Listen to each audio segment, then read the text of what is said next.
Bullocks was a chain of department stores from 1907 until 1995. Welcome to another episode of Throwback Thursday. So stay tuned on a random Thursday for a new remade video of an old video that I did before. Thanks.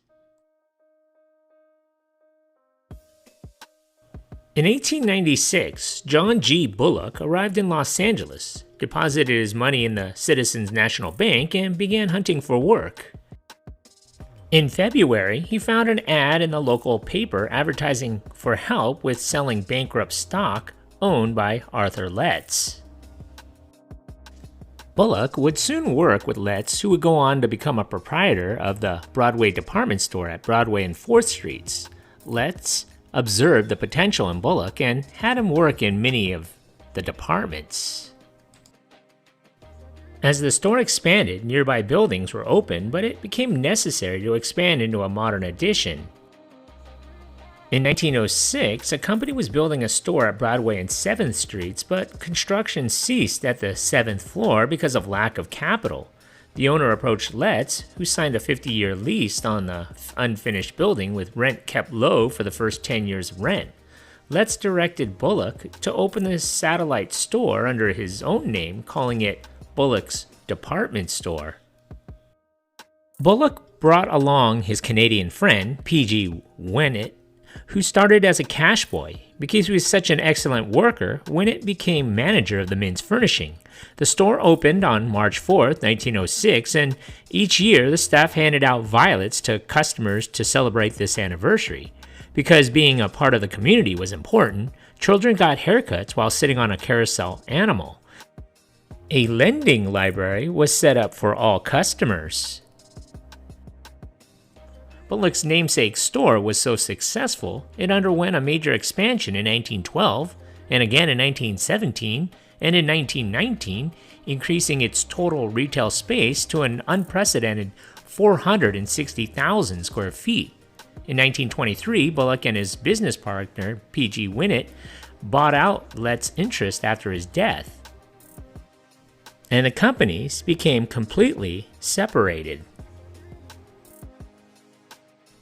Now stretching the entire block of 7th Street from Broadway to Hill, Bullocks was the anchor of an upscale shopping district that included Robinson's, the May Company, and the Broadway department stores.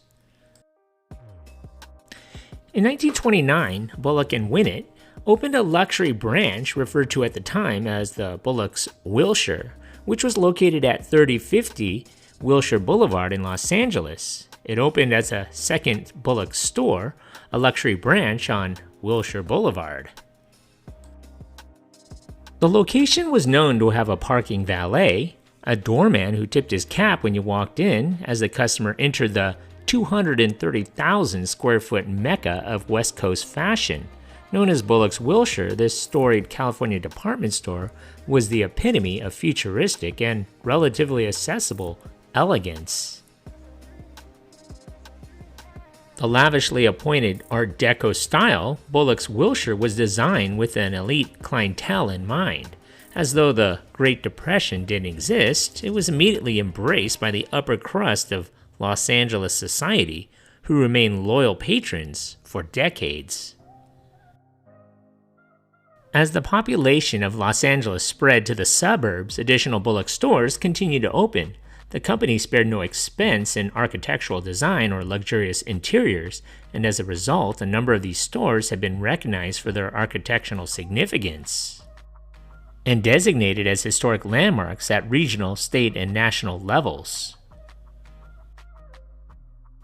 In Palm Springs, Bullock's operated as a seasonal shop, a resort store catering to wealthy tourists during the winter season. It first opened in a Spanish Mediterranean-style building of the Desert Inn. The store also provided the furnishings for multiple demonstration homes in the 1940s. Along with beautiful stores, quality merchandise and professional sales staff offered excellent customer service. The success of the Bullock stores could also be attributed to the company's unique business model that made every store virtually autonomous. Each had its own management staff, buyers, and advertising team. creating strong regional identities for each Bullock store, extended to its own fashion labels, which bore a store's location as well as some variation of the Bullock's logo. In 1944, Bullocks acquired I. Magnin & Company, a San Francisco-based upscale specialty chain. Starting in 1958, Bullocks built a series of 4 shopping centers initially called Bullocks Fashion Squares, small, elegant, and open air with large Bullock stores dominating, surrounded by only 20 or 30 much smaller specialty stores such as I. Magnin, Desmond's, Mandel's, and Silverwood's. The total gross buildable area of Bullock's Santa Ana, for example, was 340,000 square feet versus only 238,000 square feet for other retailers combined. Bullock's Fashion Square in Santa Ana opened in 1958. It was followed by the Fashion Square for the San Fernando Valley, later called Sherman Oaks Fashion Square, in 1962. Followed by a Fashion Square in Torrance. It would later be called the Del Amo Fashion Square in September of 1966. The last one built was the Fashion Square in La Habra, which uniquely included a Buffum's branch from the beginning, in April of 1968. In 1965, Federated purchased Bullocks and I. Magnin, 2 upscale department stores based in California. The Federal Trade Commission forced a consent decree on Federated as a result of the purchases so that the company was prohibited from acquiring any more department stores until 1970. In the 1970s, to differentiate itself from the full-line Bullock stores, the very exclusive Wilshire location dropped its apostrophe and became Bullock's Wilshire and began its own expansion.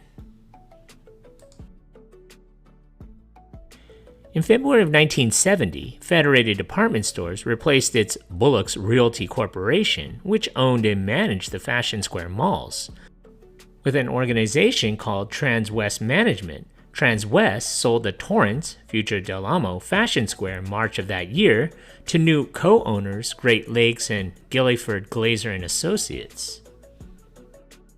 While selling the 3 other Fashion Squares for $13 million to Urban Investment and Development Company, UIDC, who would sell them in 1973 to Bank of America Realty Investor and Draper and Kramer for $16.3 million.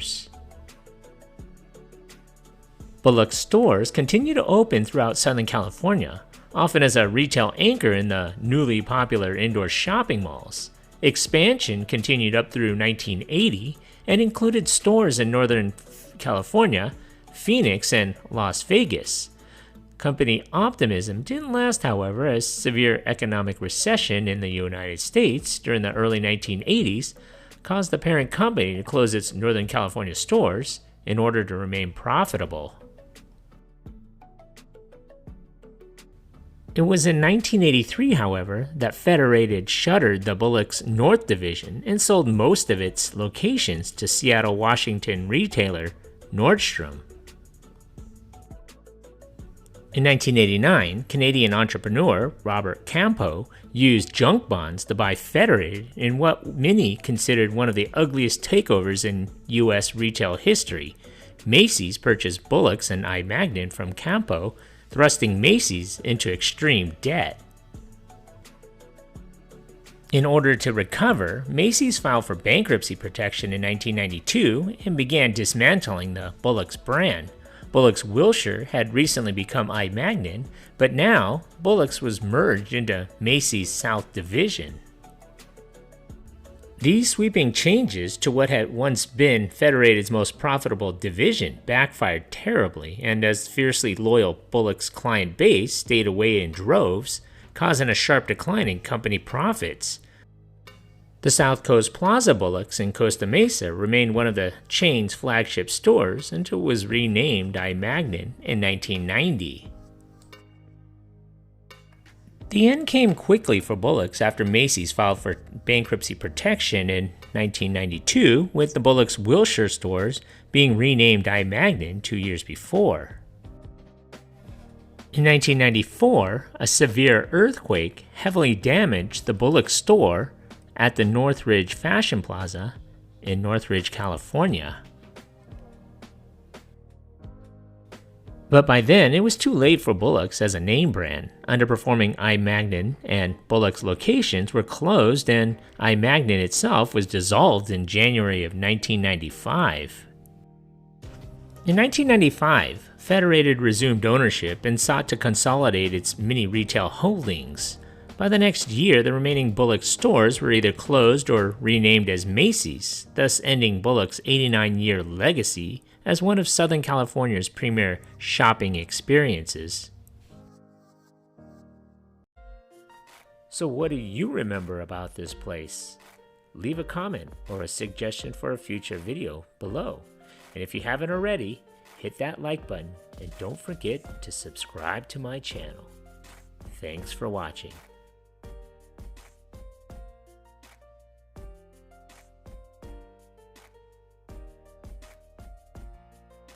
Yeah. Bringing back memories from the good old days. That's super cool, man.